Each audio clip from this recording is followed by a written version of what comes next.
Hello. Hi, everyone. Welcome to the stream. Welcome. We are super glad you're here Super glad you're here. on this very Um, strange day. if it's your first time here, this is Story Club. This is Wednesday Sci-Fi Story Club. Sarah Ray Warner and I are working our way through this anthology of science fiction stories. We're here every Wednesday. Usually, there's exceptions, but more or less Wednesdays this time, 3 p.m. EST. And we're working our way through these stories. Sarah and I are both writers. We'll do some proper introductions momentarily. But the larger project of Story Club is to engage with these science fiction stories as readers and also as writers to learn from them. So if that's your jam, we stream these on Sarah's YouTube channel, on my YouTube channel. We've got a Discord going. We'd love to have you. Takashi is first. Hello, Takashi. Welcome. So if you're in the stream, I'm so curious. We're doing a little poll this time around. I've got this little ticker on the bottom crossing the screen, and it says on a scale of 1 to 5, how would you rate this story? Today, everyone, we're reading a story called Mechanopolis by Miguel de Unamuno. This is a translated work. Unamuno was a writer from Spain. But just a little context here. Sarah, do you want to introduce yourself? Why, yes. Oh, okay. We've got a rating from Takashi already. So I'm really curious to hear your thoughts. But hi, yes, I'm Sarah Ray Werner. I am a writer and podcast producer living in the Midwestern United States. I'm drinking some tea and talking with my friend Asa here about literature. And I'm super excited to dive in today. I'm not sure where this conversation will go. So really looking forward to jumping into this with you. How about you? That's a theme. I'm Asa Merritt. I wrote a series for Audible called 6 Sermons, starring Stephanie Shute from Everything All Everywhere All at Once, if you saw that. My background's in screenwriting, but now I'm pursuing fiction, short fiction in particular, which is why Sarah and I started this story club to learn. So that's what I'm up to, is writing short stories all the time. So we're going to get into this. We're going to get into the story, but I did want to check in, Sarah. How's the writing week going? Ooh, this has been a rough one. I know last week I was like, hooray, I'm back into it. But I think that it's weeks like this that it's good to remember that it's never up forever. It's also never down forever. And I feel like we're on a roller coaster, but the roller coaster itself isn't moving. It's just us on the roller coaster. And so I'm having a struggle week. And I have ADHD, and the distraction this week has just been rough. And so what I've been doing is, as a full-time writer, I have not only my writing to do, but also a ton of admin stuff. And so on weeks like this, on days like this, hopefully the whole week won't be like this, I get my admin stuff done. I, sign up for booths at conferences. I do our bill paying. I do our bookkeeping. I prep for Story Club, and I work on other projects. So it's one of those weeks. But how about you? It's been the roller coaster.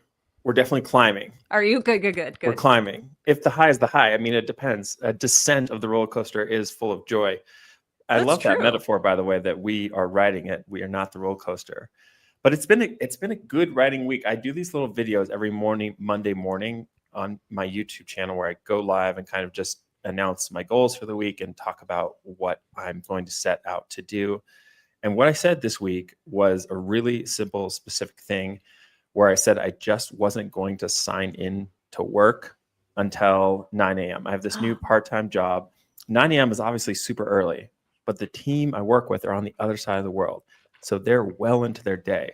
So I always have the temptation to get to work sooner. And honestly, that one little shift has given me these little windows of writing in the AM. And I'm like, okay, this is good. There's other things that can be changed, but this is good. Yeah, so that's my writing week. I love it. Well, and there's always going to be other things that you can change. Like there will always be a million factors, but I love that you took this step. That's like, for me, it feels like fighting anxiety. I don't know if that's how it feels for you, but like the anxiety that like I have to get in and like resolve this tension from work that's been building in my head overnight. How are you doing this? That's just my quick question here before we jump in, is just sheer willpower, or That's what I was going to say. I think it's like, we have finite willpower. We all know this. My willpower, it's like, this is where it's going this week. It's like good. one simple thing. It's like resist until 9 a.m. That's how. Welcome everyone. Mateo is here. Hello everyone. Welcome. Takashi is eager to write about this story. We have several Spanish speakers who join these story clubs, adding a rich perspective, especially to pieces in translation. Takashi says, my rate comes from the fact this is one of the few examples to see science fiction written in Spanish. This genre is so English-centric. It's good to see other examples. I want to hear more about that. Yes. Or hopefully we'll have opportunities to speak more about that. That is something that is mentioned in the introduction to this piece. It is. So. It is. And very specifically so. I believe that the folks who put this together, Anne and Jeff Vandermeer, are both, sort of white cis het folks, but it was very important to them that other voices be included. And I think it's really important to understand why that is and what that impact is. So, wow, Takashi, yes, thank you for sharing that with us. So, as we get into this here, Sarah, before we analyze, learn, etc., do you want to give us a paraphrase of this story? I do. Those of you who have been with us for a while, you may remember we read something called Sultana's Dream, and this reminded me a lot of that. So it is another, you may be getting tired of these, another conte philosophique, which, if you're joining us for the first time, is really a fable told in a sort of offset journey. It's more of a philosophical exercise than a narrative tale. So there's not really characters in a beginning, middle, and end so much as it is, here's a really interesting idea that I want to explore. So basically, our narrator here, and it's interesting because our narrator is telling the story in the words of someone who claims to actually have experienced this. Obviously, they're both fictional. But I thought that extra distance was interesting, and maybe we'll talk about that in a little bit. But basically, the narrator tells the story of this friend who finds himself lost in the desert, dying of thirst. All their other friends are dead. They crawl toward an oasis, and there's water there. It's an actual oasis. It's not a mirage. They drink the water, and then fell asleep and, quote, awoke changed utterly. And they awaken into this train station, and there's no people there. They get on the train. They go into town. There's no people in the town. Everything is automated. So everything from sitting down at a restaurant in a hotel, like an automated menu brings you your food. Everything is like, I don't know. I had this idea of like Jetsons kind of 1950s super effective house thing. But yeah, there's museums. There's all sorts of things, paleontology and all that. There's a concert. There's a movie theater where the instruments play themselves. So yeah, there's no people in Mechanopolis. It is all automated. And then once he... Sorry, I one more second. Once he realizes that he is in a city of nobody, he kind of goes a little crazy, jumps in front of a train, and wakes back up in the desert and is saved by some nomadic people who he then celebrates with the joy of being a human among other people again. The end. Perfect. Yeah, okay. No, I was only going to ask you the end because I thought for a hot second that you weren't going to tell the end. So that's an amazing, effective, concise summary. So Sarah sent me just some behind the scenes here. Sarah sent me a text message, I don't know, over the weekend or something, when you had read this, and you said, I'm about done with the conte philosophiques. This, enough is enough. Let's move on. I entered, the only decent thing about this story is it's not that long, so I entered into that. I know I'm kind of showing you, putting you out, but that's fine. It's in a good spirit. So I kind of went into this story girded for disappointment, expecting sort of a struggle as a read. So that wasn't fully my experience. So I am curious to engage and hear a little bit more about why this was challenging, or whether that was just sort of hyperbole in a text message, or whether it's just like, okay, 3 contes philosophiques in a row, enough is enough. What engendered that like knee-jerk reaction? Yeah, that's such a good question too, because I think that if I had read this on its own in a vacuum without having read 3 contes philosophiques in a row, I think this would have had a different impression on me, definitely. So I think that's largely what it is. However, I also, and we can talk about this in a little bit, it is very short. Um, but I'm really wondering if there's anything more to it than like rise of machines and extermination of all humanity equals bad. Like I didn't know if there was anything that I would take away beyond that from this. And so I'm not saying there's nothing else there. I'm saying I'm excited to find out what that is. So yeah, so the 3 of these in a row, um I think it's also interesting, and we can talk about this in a little bit as well. I couldn't help but think of Caves of Steel by Isaac Asimov, which is a work that wouldn't come around until 40 years after this was written. So I think that this definitely has, this shows that it has had an impact on some of the biggest names in sci-fi and speculative fiction as well. So. Yeah, to that point, just a quick hit on context and history. Some of these stories for this collection are chosen for their sort of macro significance, not so much the stories themselves. And he does point out both that there is a narrower tradition of Spanish language sci-fi. That's one reason why it's significant. And this machine forward dystopia narrative, this is a very early expression of that. This is a 1913 story, and so in the same way that H.G. Wells invented the impact genre in the first story we did on this story club, The Star, we have a kind of foundational piece there. So I think it is valuable to kind of like give it credit in that regard, that it's like, even if this particular story didn't hit us with a bat, emotionally, it's significant. Right. And yeah.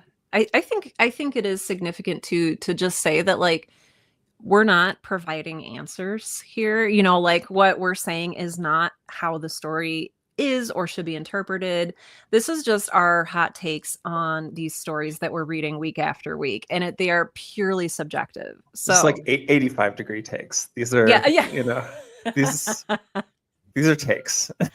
They're these are warm-ish. Our takes. Yes, yeah, warmish takes. Well, I guess let's see. I think, to your question, what is this besides the assertion that machines are bad, machines take over? I do think there's a lot of really interesting stuff going on here, because not only, this isn't like a Terminator situation. Right. The machines in this story are really delightful. They provide fresh breakfast. They provide museums, so that this individual felt that all the art, the masters that he had seen in his life, were actually replicas, and that these ones were the real ones, right? I mean, we had a city that provided the news on his doorstep. Everything worked. It was glorious. It was clean. And so this isn't like, it's a dystopia, but on paper, as it were. Oh, we have a great comment in here. Mm-hmm. Okay. Yes. Great. 1 second, Takashi. On paper, this is an amazing world. So, all right. Takashi, it is a counter proposal to realism as an artistic current. I read the story in Spanish, but something that was amusing is the use of present continuous, the gerund, or gerundios in Spanish. The fact is, stray for so long is because of this. So I think that is, so when we're talking about the present continuous, is that like I walk into the hotel rather than the narrator walked into the hotel? Is that what that tense is? I think it's I'm walking. Oh, I'm walking okay. into the hotel. I think I think you're right, because Jaren. I'm Yeah, walking okay. into a hotel and I'm watching the art or I'm looking at this and this. That does radically change the experience of the story. In fact, I'm shocked that it wasn't translated that way.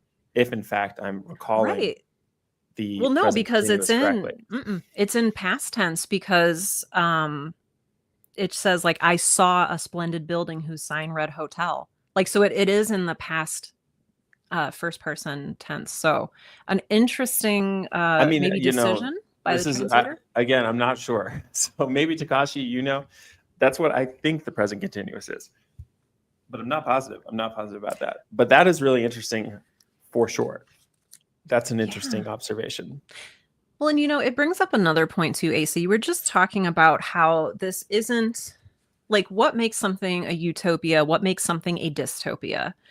And you're right. I was really charmed by, I don't know, I was imagining like this little like diner bot and like these, it was really charming and sweet and delightful. And they seem to be earnest, these robots, these machines. I think it says actually that they have pity, they have the capacity to feel empathy. And I don't know, I think that to me was interesting. What we don't know is what happened to the humans, if they were phased out because they were like, not useful anymore, not necessary, if they all died in an event like the star in H.G. Wells, if there was an extinction event, or if it was violence. I don't think we find out, but it's strange how something beautiful and perfect drives the narrator to madness enough to take his own life. Right.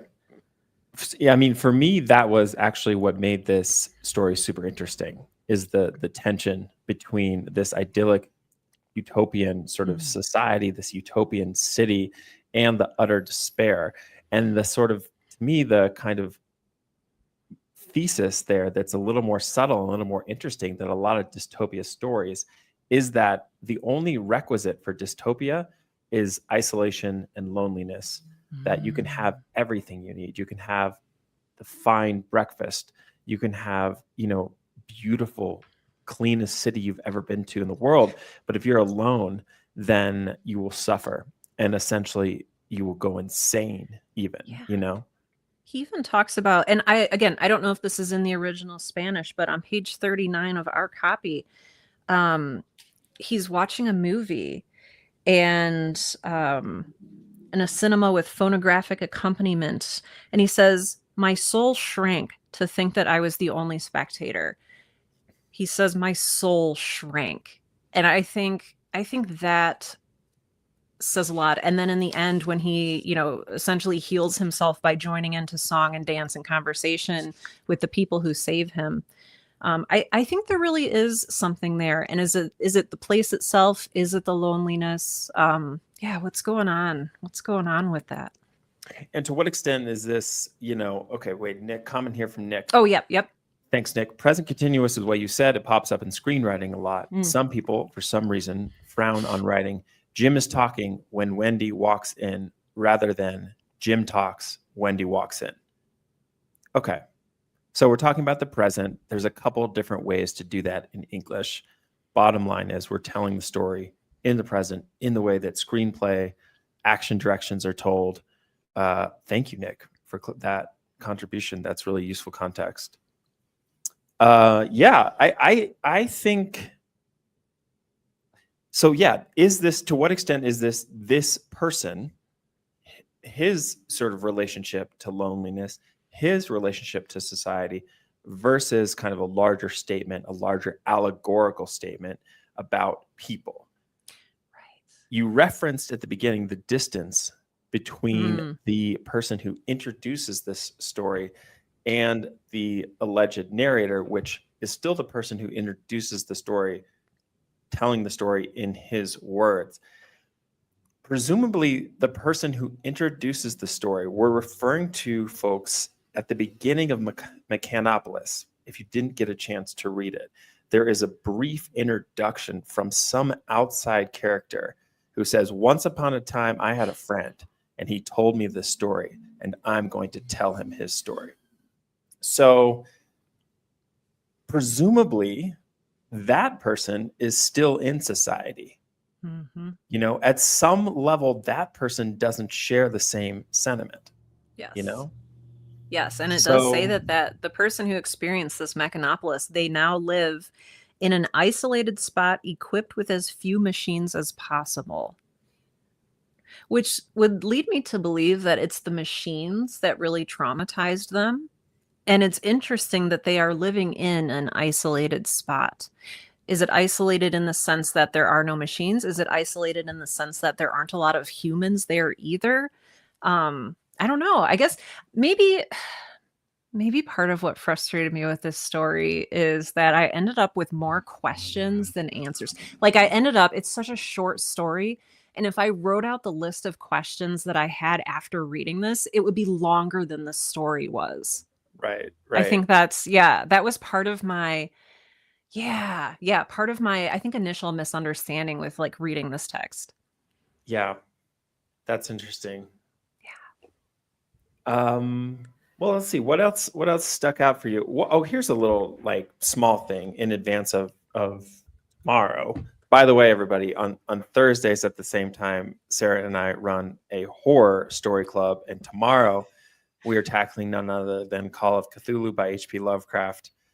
Iconic text. If you want to come back for that, you're more than welcome to join. I bring him up because yes, I was reading an essay about Lovecraft and the way he writes, and he has this tendency in his fiction to say that something's undescribable and then goes on to describe it. So that's exactly what happens here. So when this person gets to the city, they say, I cannot describe the city.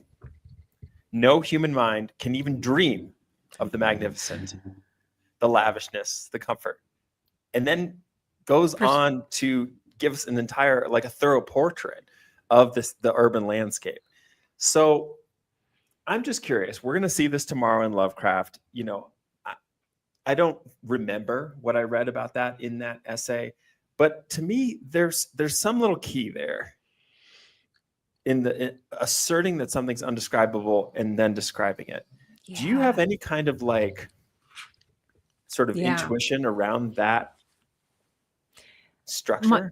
My gut reaction is that it is a sort of disclaimer kind of by the author / narrator. Like, okay, now, you know, you really had to be there, but, you know, here's what it was like.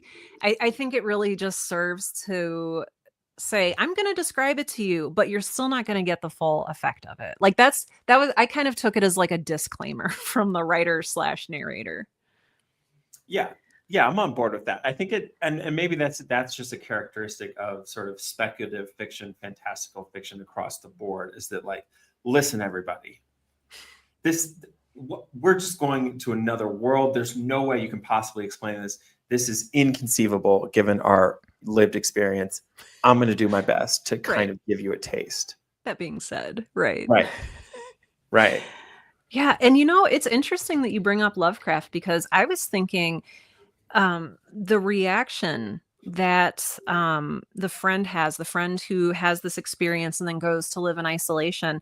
In this beginning paragraph here, the setup in italics, it says, this friend who went to Mechanopolis, when he told me he was still trembling at the memory of what he had seen, and it caused such a strong impression on him that he later left society. I mean, we see that in Lovecraft too, is the lasting trauma that these story experiences have. Yes. Yeah. Great point. It's a sort of a classic kind of mini arc of a character. You know, they start at point A and they end at point Z. What is remarkable here for the length of this story, I guess point A was he was already close to death. Yes. So maybe it's actually more like a, X to Z, but still that's the arc, right? That they end worse than they start. And yes, I think that is a trademark of Lovecraft. There's a lovely conversation happening in the comments. If you're just joining us, welcome. This is Story Club. Lots of great conversation there's a community, there's a Discord, and it leads to things like the current conversation that's happening in the comments around the erundio, the present continuous tense, as we call it in English. I really appreciate y'all. I'm not going to get into it, but I'm so glad it's happening. If I can, real quick, I think there is one thing that Takashi pointed out, that this tense makes the story feel like a never-ending loop, which I think is relevant in that it sort of keeps us in the story. It keeps us traveling on that train through Mechanopolis. It keeps us living within the story. So I think that's what I wanted to say about that. And I think that that's another reason of why it's effective. So, okay. Yeah, that is a really cool conception of this story. Yeah. Thanks, Takashi. Okay, so any other kind of details that stuck out to you, Sarah? Yeah, I'm curious. I'm curious if there was for you, if you were in this situation, would you have a similar reaction? Like if you were in a city like this, and maybe it's different because this takes place in, or it was written in 1913, it maybe takes place shortly before that. Upon finding yourself in Mechanopolis, do you think you would have this same, very traumatized, very extreme reaction that the narrator does? Yeah, I think I would. I'm going to speak a little bit about suicide here. Oh, if that's yes. a sensitive topic for anybody. But I think particularly if I was an individual that had a predilection to despair, a predilection for self-harm, this individual got very close to killing themselves before arriving at this city, right? This person was not capable of solitude from the jump. They found themselves in the desert alone. They had lost his fellow, the folks on the journey with him. And, we have here at the beginning, when I was prepared to try to kill myself by holding my breath, which I want to talk about because we all know that's like what ridiculous. 3-year-olds do. Okay. Or by scraping out a shallow grave to bury myself in that terrible earth, I lifted my failing eyes and thought I saw a patch of greenery in the distance. It must be a mirage, I thought, but I dragged myself toward it. So this person was on the cusp of ending their life, suicide. It's almost a situation where it's like their body fought stronger than their mind. It's like our bodies are programmed to survive. So this person already was not equipped psychologically, or potentially less equipped than others, to be in a situation without any kind of society, without any kind of companionship. And I'd say the clause of this story that actually I starred most dramatically is in the last paragraph. He's describing being back, having survived. And ever since then, I've developed a true hatred of what we choose to call progress, and even of culture itself. So and I look everywhere for someone who is like me, a man like me, who laughs and cries just as I cry and laugh. So it's like this individual is predisposed to suffer when alone, and so I think there's a unique psychology at play. If I were in their shoes, I think the terminus of loneliness is suicide eventually, right? I do think that you live long enough, and if you're alone, it's hard to maintain. But I do think it's also significant that this individual, look, it was already on the mind. They were primed, Asa, I appreciate you saying that so much. I came into this story, and I even have a note at the end, like, why Oasis stuff? You've just explained why. It shows us who this character is going into this situation and why they were driven to, oh, that's so interesting. Thank you. I didn't understand initially, like, why was all this stuff there about, dying of thirst in the desert and the mirage? And obviously, they're two halves of a whole, and I didn't understand that first half. Significantly, how that first half was setting up what happens in Mechanopolis, where the robots are cheerful, and there is music, and there are museums, and there is quote unquote culture. Yeah, it's actually kind of uncannily parallel. Like the word count preceding the first attempt at suicide in the first paragraph is very close to the number of words after the back end. The story begins and ends with failed suicide attempts. Wow. And what's interesting is like there's really no explanation whatsoever why the latter also did not end his life. He gets hit by the train and just like that, he's back at the Oasis, right? Yeah. Yeah, once again at the Oasis. So, I wonder what that's all about, right? It's like you can't escape it, I guess, at some level. If it's a metaphor, if it's a conte philosophique, if it's an allegory, it's like you can try your best to free yourself from this lonely world, but you're not going to achieve it. And maybe you can only, the freedom that you're looking for is really only found with other like-minded people. It's not even in the culture that people create, because even with these museums, even with the movie theater and the concerts, all these things that we create to be culture, that's all empty. It's all empty and meaningless and soulless. And it's actually, again, I can't get over that phrase. My soul shrank to think that I was the only like human here, and like how we become lesser if we're not surrounded by humans, like other people like us. Yeah.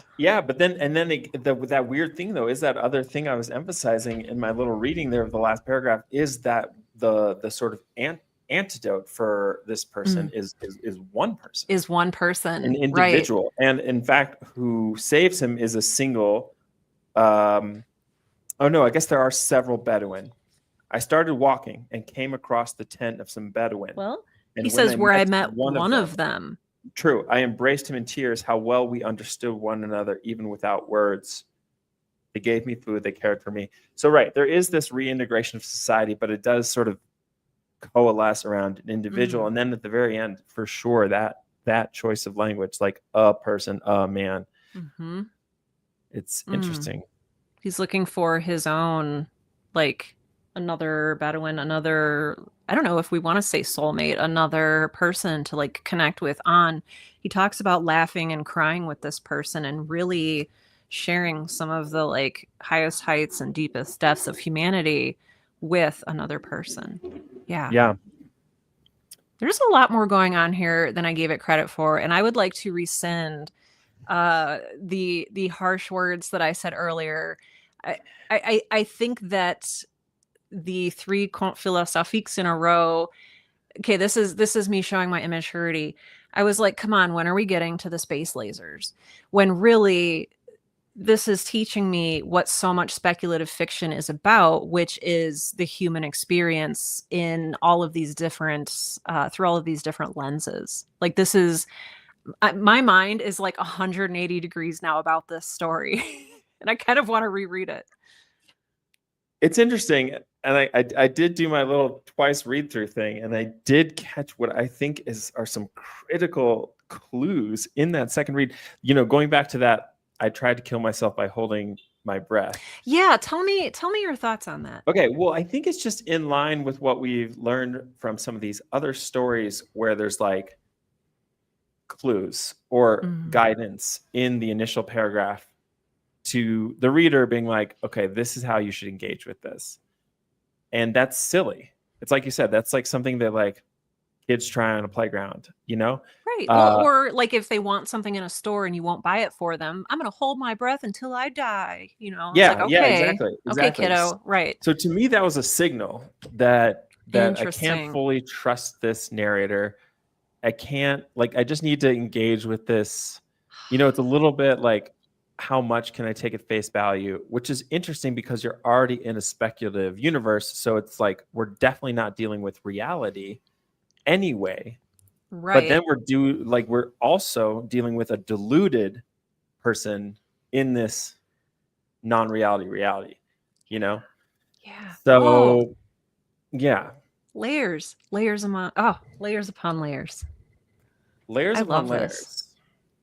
layers. We've got some great comments coming in. We do.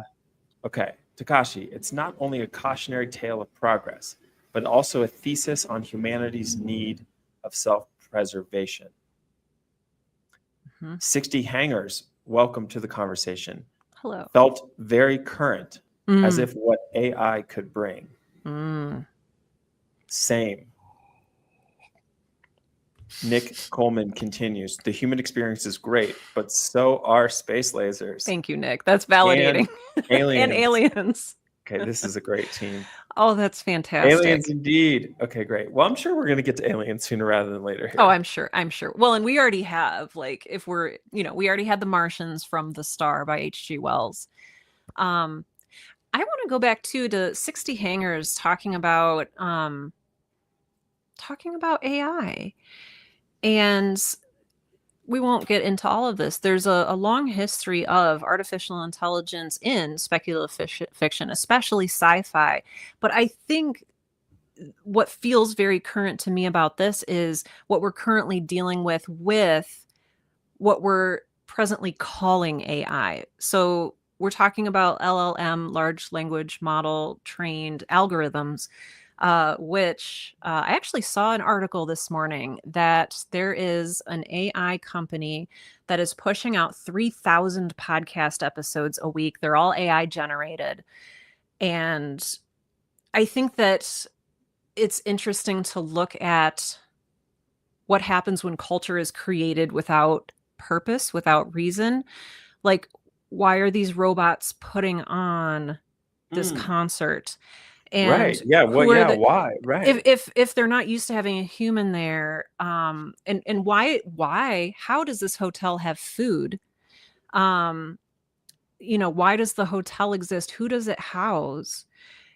Who is it? Who is this place? Who is Mechanopolis for? And I really think that these robots going through the motions and like creating empty shells of art, void of humanity, I think I don't know if that's initially what the author intended to do with that. But I think that brings so much relevance. 3,000 a week is a crazy amount, Mateo. To, what we're calling AI slop today. I was looking at some of the reviews for there's a knitting podcast that's put out by this thing, and it tells you to knit in such a way that you're actually like tangling your yarn. Like it walks you through a step by step that doesn't work. Story. Right. So yeah, I really appreciate you, 60 Hangers, bringing that up. Because, what is the use of going through the motions? This AI company that's making these 3,000 a week is for money because the shows have ads in them. And then ads bring money to the creators. So they're farming this for ad money. So, yeah. So, well, okay. Yeah. I think we get some articulation of why by connecting these cultural sites to paleontology. It seems like that some of the sites within this world and within Mechanopolis exist to preserve what human culture was. Yes. Right. That's why we have these paintings from the masters. That's why we have these sort of instances of quote unquote high culture. We have fine dining, and this explicit reference to paleontology suggests to me that is some motivation, which is interesting because that is a sort of three-dimensional idea that any sort of manifestation of LLMs today fail to have, right? There's not an interest in preserving what was, it's creating what's new. There's no sort of cultural consciousness happening in any sort of deliberation of contemporary AI. So that's so good. Yep. But it's still weird it's still weird. Like the service element Yeah, I is know. strange. It's not just a museum. It's set up to accommodate this person. Well, and it says, it explicitly says, the Museum of Paleontology existed in order to study the products of the human race that had lived on this earth before the machines had supplanted them. And it says it exists in order to study. Well, who's doing the studying? Like, are the robots doing the studying? How involved in this culture are the robots? Are the machines? I don't really get a sense of that. Well, maybe just, I'm not sure, but maybe that's just in there to help establish that in the world of Mechanopolis, humans are gone. And have been supplanted. Just to kind of like make sure, in case you were wondering, this is a future where there aren't people. So per Sultana's Dream, another story we read here in Story Club on a Wednesday. Is this real? Is this a dream?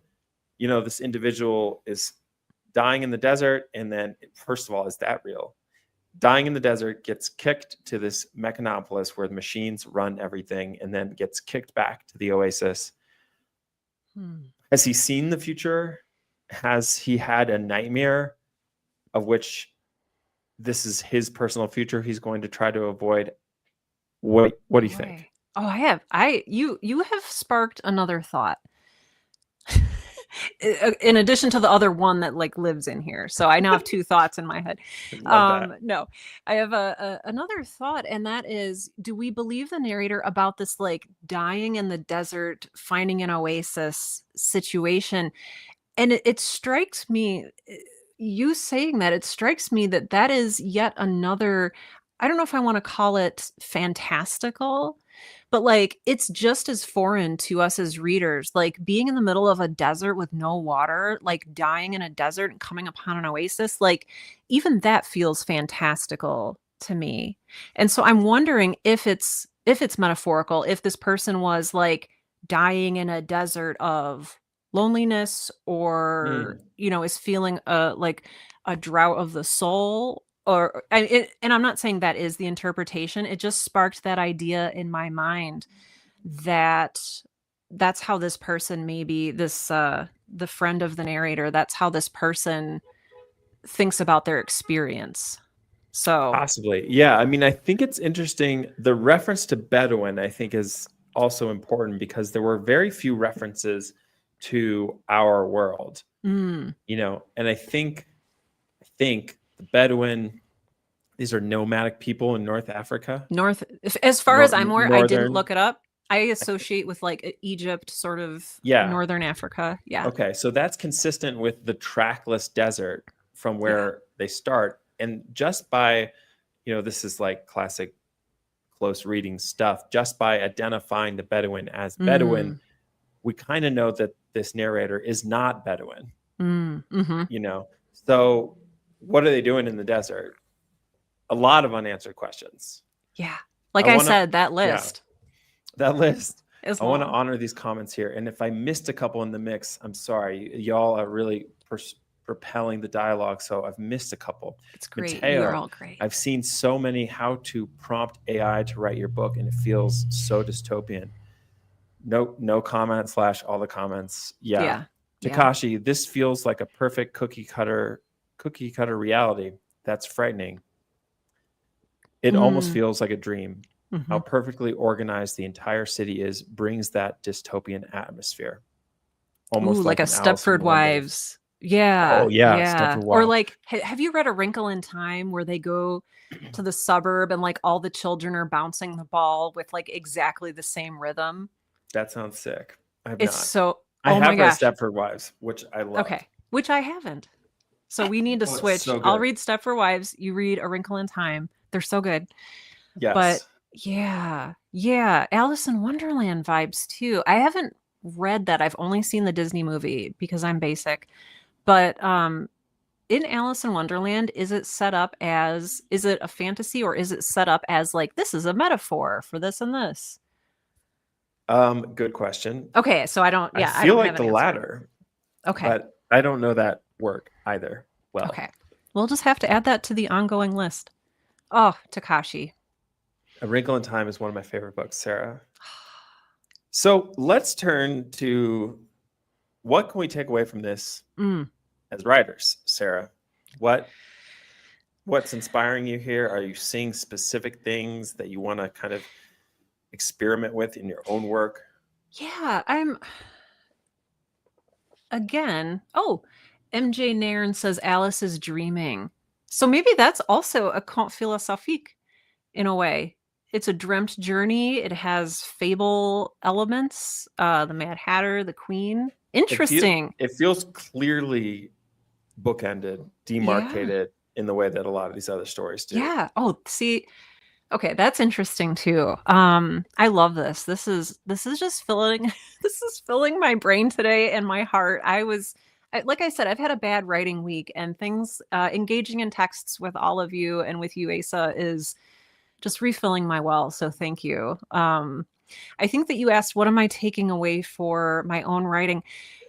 I think that on a larger scale, it is very interesting to me to think about worlds that aren't worlds, and to think about how we experience things. And I'm not 100%, I'm not going to be 100% articulate with this because it's something I've just been thinking about during our discussion here. But, looking at what are the worlds that we're building saying? Like, this has a double world of the desert and then Mechanopolis, and even a third world of like the real world. And that is a very intriguing concept to me. And I'm wondering, like, how can we apply the world as mindset in our own work? So just a thought. I like that. Yeah. How about you?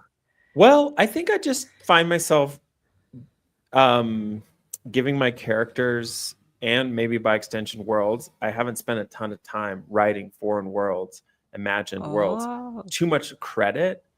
I just like, again, going back to that line of like, and I try to kill myself by holding my breath. I've rarely written characters that like, that doesn't make any sense. And so for me, there's a little bit of inspiration there that's like, these are characters. What can we, let's go there. Let's write characters that we don't like, or who are genuinely unintelligent, or this or that or the third, kind of just expanding beyond my own consciousness a little bit, and just kind of like really trying to experiment by crafting different humans that are really different. You know what? This story caught me off guard a little bit, because I took that part of it for granted, and I didn't look any deeper. Sorry, I guess I have 3 whole ideas in my head now. So this is great. That's great. So no, this is great. Takashi has a really good comment, and I actually we looked at in the setup for the story. Anna and Jeff Vandermeer have done a great job in giving us like these brief bios about the authors, and it was very interesting to me that Miguel de Unamuno wrote very little science fiction. Like, this is one of the very few sci-fi stories he wrote. And Takashi says he's well known for writing thesis novels. And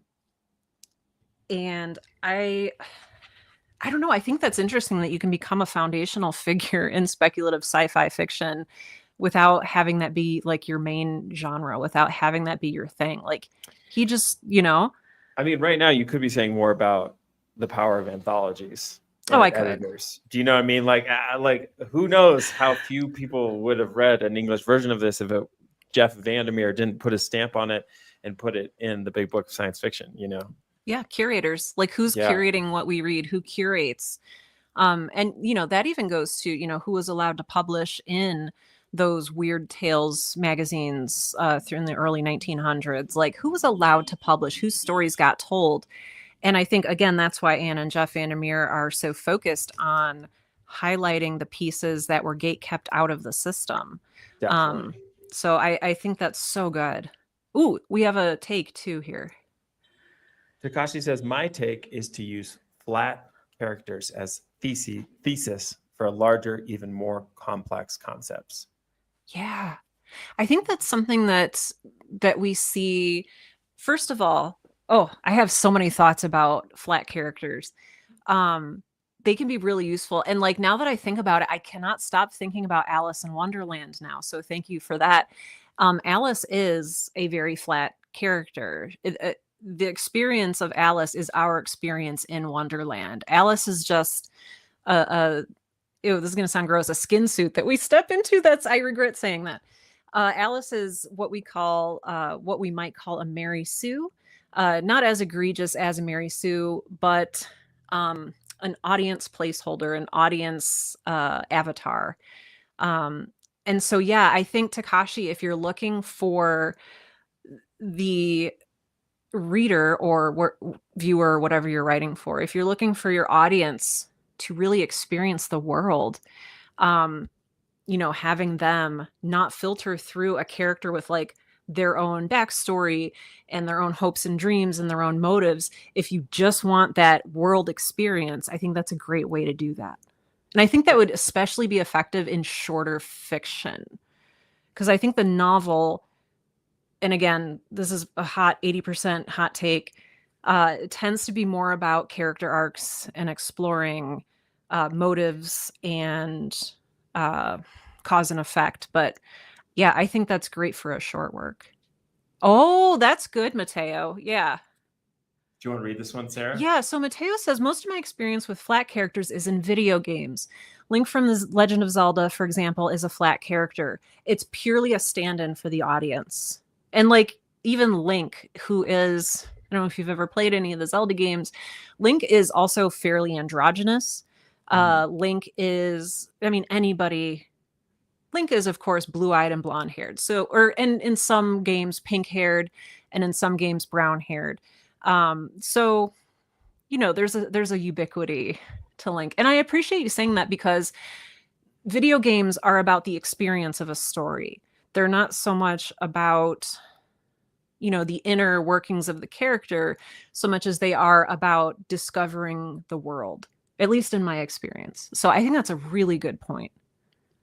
Yeah, I love this as like even a larger conversation. It's like why we engage with stories, and sometimes some folks are there to pursue an individual's psychology to sink into another's inner life, and other times we're we want to sail the high seas with the pirates, and the experience is more focused on the external world. Thank you. And generally speaking, there's exceptions, but yeah, certainly in kind of the commercial array in which these genres manifest in media, the sort of more speculative, we're spending a little, the sort of the camera, as it were, is a little bit more on the external world, with exceptions, of course. Always exceptions, but exceptions. So good. That's such a good insight. This is so good. You guys, I'm so excited right now. This is the big time. This is Story Club. I feel like we're hitting our groove, Sarah, in a big way. I think so too. This is week 6, I think. Is it already? I don't know. Something. All like I know is I look at this anthology. This is how far in we are. We are a sliver. It's going to take 2 years, y'all. I love it. I'm here. I'm here. There's 100 stories. There's more than 100 stories. So I'm here for it. Let's see. I mean, to that end, should we introduce next week? I think so. And would you like to introduce, or would you I'll like take me to? Yes, I have not taken a gander at this until this moment. Next week, that's an announcement. Next week, we're doing Monday and Tuesday instead of Wednesday and Thursday. Yeah, same time. So next week, Monday, same time, we're going to be reading The Doom of Principal City by Yefim Zuzulya. This is translated by Vlad Zanevsky. So this is a Soviet era writer born in Moscow. I'm going to read the first sentence because that's something we do to tease out these next stories and get a primer. Crowds assembled on the squares and crossroads that morning, sparse and inert, unwashed, sleepy, disheveled, Hastily dressed people rushed out of their houses to wander in uneasiness about the streets and greet one another with dejected, sighing exclamations. They've come. So that's what we have in store for us. That's what we have in store for us. Immediately, I'm thinking like roadside picnic, but like the precursor to that. So What's that? That is a Soviet novel by, I think it's two brothers, Arkady and Boris Stravatsky, about post aliens coming and like sorting through their trash and the very small scope of humankind. And I don't know, just the Russian scene with the Soviet scene with like alien debris and like, I don't know, I'm assuming they're coming, or they've come and they've arrived and they're here, is talking about aliens, but I might be extremely wrong. We'll see. So I'm looking forward to finding out. That is one exciting feature that was introduced in the introduction of this anthology. Is often Soviet sci-fi was used as a tool to get around censorship. So maybe this is an early example of that. Yeah, I am very excited to read it. And I'm also excited that my mind has been changed about today's story. I can't thank you all enough. Yeah. Like, what a great feeling to be proven wrong about something, but like, it is. I wonder if at some level I was like, I'm going to find the story that, you know, just the disclaimer, you know, I was like, okay, well, got to find something here. I love it. So I love that you did that, because that. by doing that, I left some gaps in there, and then like you just I don't know, provided more of the context. You filled that in. It was just so nice to like experience the story. I mean, and this is maybe appropriate for the theme, experience the story in isolation and then experience the story in a group with like-minded humans. It was so much more meaningful. So look at that. Full circle. That's a beautiful thought. That is a beautiful thought. Well, and speaking of our horror story for tomorrow, if you haven't read it yet, we're reading The Call of Cthulhu by H.P. Lovecraft. Asa, if you go to Asa's YouTube channel, Asa did a live 1.5 hour reading. Why are you? Oh, you're. It was great. Oh, yeah. It was a lot of fun. We did have a ton of fun. It was. I was there the whole time. If you want to be read to, and you want me to be the person reading to you, there is a reading of Call of Cthulhu on my channel.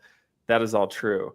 If you're just in the mix and want to deepen your participation, understanding, vibes, we've got a Discord going.